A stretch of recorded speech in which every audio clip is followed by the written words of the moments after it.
Hello and welcome to another episode of County Perspective, the show that focuses on Frederick County government, local programs and events, and a community that you live in. I'm your host, Brandon Rosa, and thank you for joining us. Now let's jump right in with some news from around the county. Dr. Lois Jarman is Frederick County's newest member of the Board of Education. County Executive Jan Gardner appointed Dr. Jarman on January 7th, and the County Council confirmed the appointment on January 15th. Dr. Jarman was sworn into office January 16th in time to join the Board of Education's work session on the proposed budget that same day. Dr. Jarman fills a vacancy created when prior board member Dr. Ken Kerr resigned his position in December to serve as a 3B delegate to the Maryland General Assembly. Dr. Jarman has held several roles in education, including as a teacher, administrator, and parent. She has worked in public K-12 schools and in higher education. Dr. Jarman received her doctorate of professional studies in organizational leadership from Shenandoah University. She works as a director of international affairs at Shepherd University. Executive Gardner described Dr. Jarman as a strong leader and an outstanding communicator, and touted her experience with Frederick County Public Schools and throughout our community.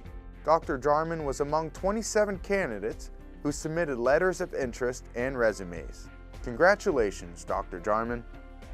Community members gathered at Winchester Hall on Tuesday, January 15th to celebrate Martin Luther King Jr. Day during the Frederick at its Best recognition ceremony. Martin Luther King Jr. Day falls on the third Monday of January, just a few days before Martin Luther King Jr.'s birthday, which is on January 21st. The holiday was signed into law in 1983 by President Ronald Reagan.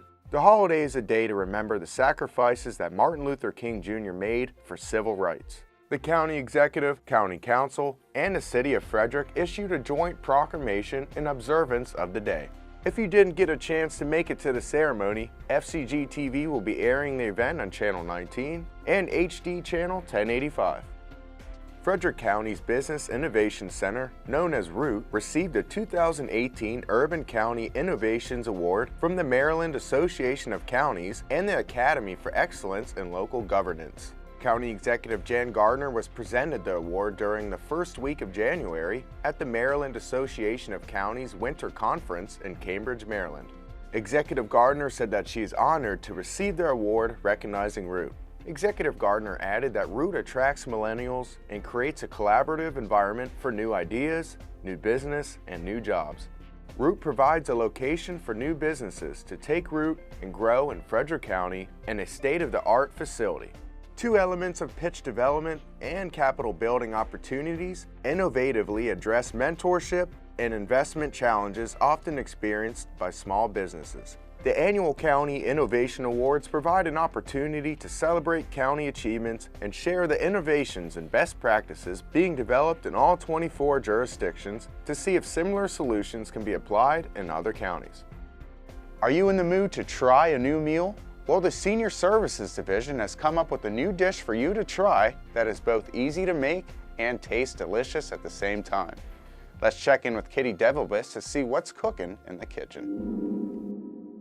Hi, welcome to Silver Platter. If you have an abundance of zucchini in the summertime, this is a great way to use some of it up.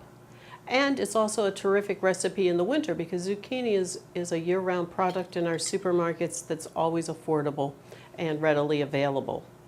I'm going to show a single-serving version of this recipe, but the great thing about this is it's very flexible and you can make it in any quantity. I'm going to use just a single serving dish and begin by layering some slices of zucchini. You could shred the zucchini as well. I like to shred zucchini and keep it a couple packs in the freezer. I put a couple layer of zucchini down. We're going to add a couple slices of sliced onion there. You can use Italian seasoning. This happens to be a product that I particularly like. It's herbs and garlic. And it's a very tasty. There's no salt in it, so it helps keep things low salt. Then a layer of cheese. I've bought pre-shredded cheese pack, but again, you could shred your own. And then we just keep building this. If you were making this in a large casserole, you might have 4 or 5 layers of the zucchini and the onions. In this small casserole, we're probably just going to have 2. Again, a few more onion slices. This is all to taste, so it's just perfect for one. Again, some more seasoning.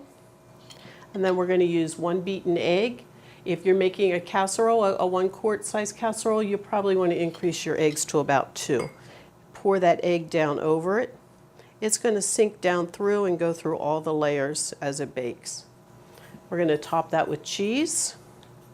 You could add, at this point, you could perhaps add some additional cheeses, maybe Parmesan or some others that would brown a little more. You could add some more spices to the top. I'm just going to let it like this. It's going to go into the oven at 350 degrees for about 20 minutes in this small size. If you're making a full-size casserole, you're probably going to want to cook it to about 30 minutes. After it bakes in the oven, it'll come out looking cheesy and delicious. There we have easy, cheesy zucchini bake. If you would like this recipe, please visit frederickcountymd.gov/senior services. We're going to take a quick break, but stick around. We have plenty more coming up on County Perspective.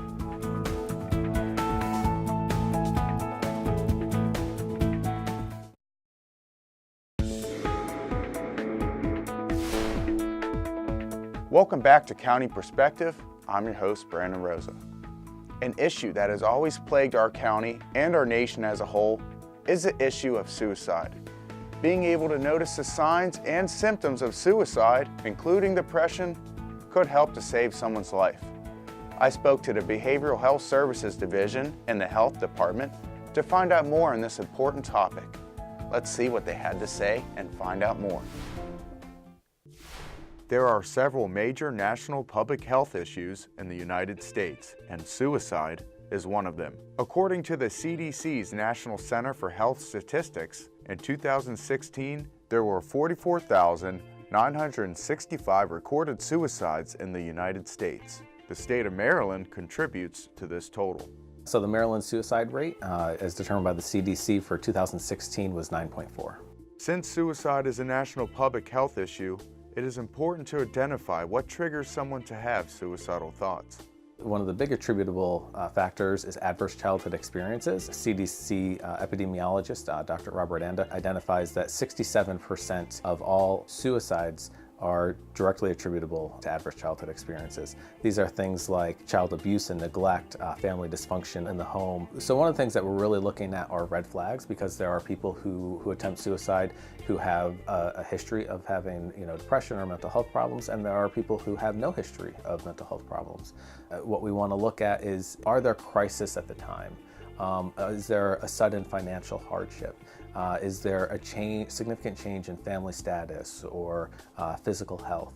It is also important to look for the signs. So if somebody's withdrawing from their activities, all of a sudden they're not responding to text or to phone calls, you see them missing work, missing school, not engaging, those are certainly signs. If they start to, one sign can be if people start to give away their things, or if you notice in the language that they're using, they might be sounding a little bit more active about death or wanting to die.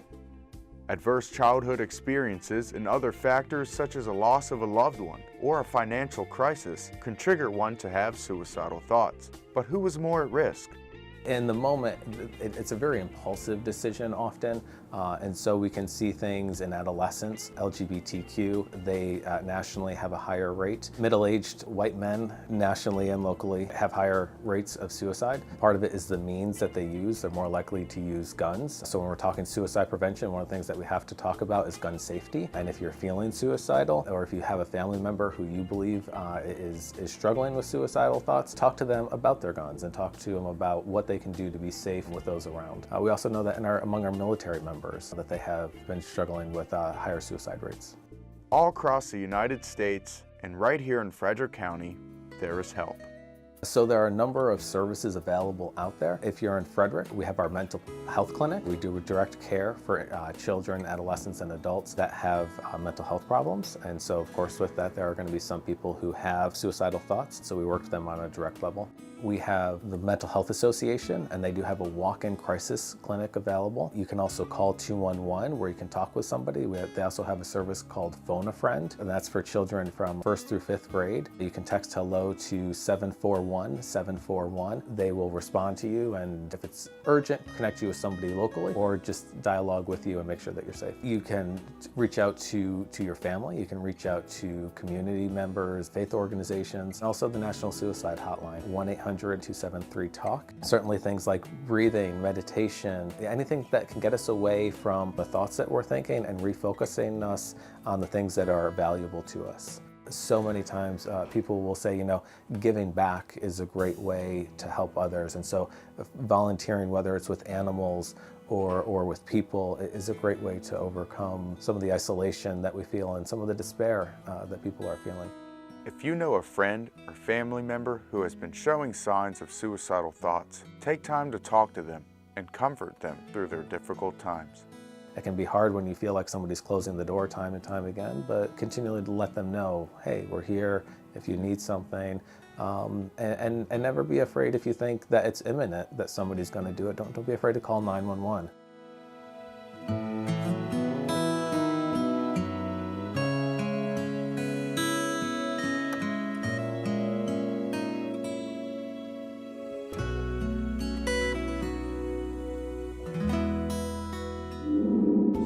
Let's lighten the mood a little and head on over to Animal Control as we take a look at this episode's featured pet.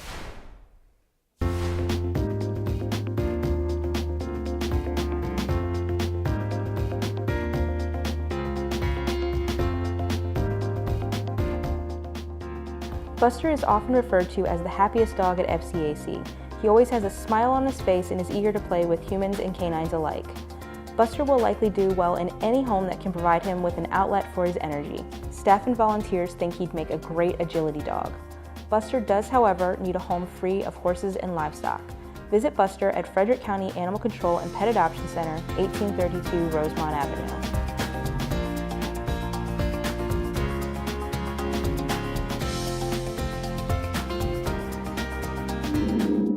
Now that the holidays are behind us, everyone can kick back and relax a little bit. However, if you are looking for something to do, there are various departments in Frederick County's government offering all kinds of promotions, classes, courses, and events. Here's a look at just a few of them.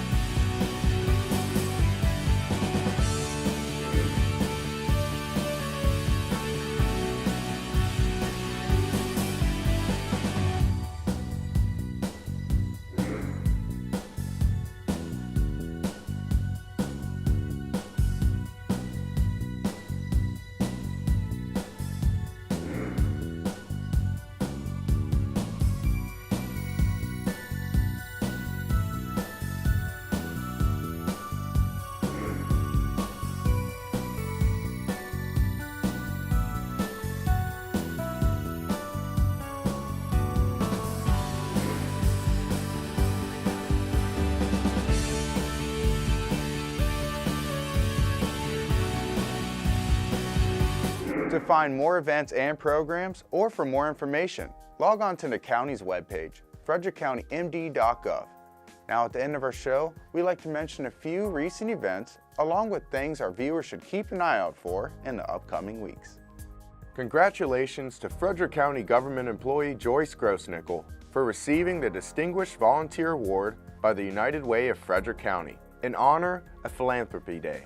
Since 2002, Grossnickel has been the lead behind planning the Combined Charities campaign for Frederick County Public Schools, Frederick County, and the City of Frederick. Her efforts and dedication have raised over $1 million. FCG-TV had the chance to speak with Joyce on behalf of her award. Let's hear what she had to say. There was a luncheon that was to take place in November, but it was snowed out. And so just recently, the United Way took me to lunch and provided me with the medal that I would have gotten during the event in November. I was totally surprised. I had no idea that this was going to take place, but I was excited to receive it, and again, it's an honor, and I enjoy working closely with county staff with regard to our campaign. So it's not just me. I might be the leader, but there's a lot of people behind me that help make the campaign a success. If you would like more information about the United Way of Frederick County, go to unitedwayfrederick.org. We all know Christmas is over, but some of you may still have your natural Christmas tree up in the living room and are starting to wonder what you should do with it. From now to January 27th, Frederick County Department of Solid Waste Management will take your Christmas tree and turn it into mulch or compost. Prior to dropping off your tree at one of the 7 drop-off sites in the county, please remove tinsel, lights, ornaments, tree stands, plastic ties, etc. Drop-offs are located at Reichsford Road Yard Waste Recycling Site, Ballinger Creek Park, Kemptown Park, Middletown Park Recycling Center, Point of Rocks Raritan Club, Eiler Road Park, and Heritage Farm Park. For more information, visit frederickcountymd.gov/waste management or call 301-600-1848. Now that's it for this episode of County Perspective. Don't forget to follow Frederick County on social media in order to keep up to date on important news and events. We'll see you next time for a fresh look from a county perspective.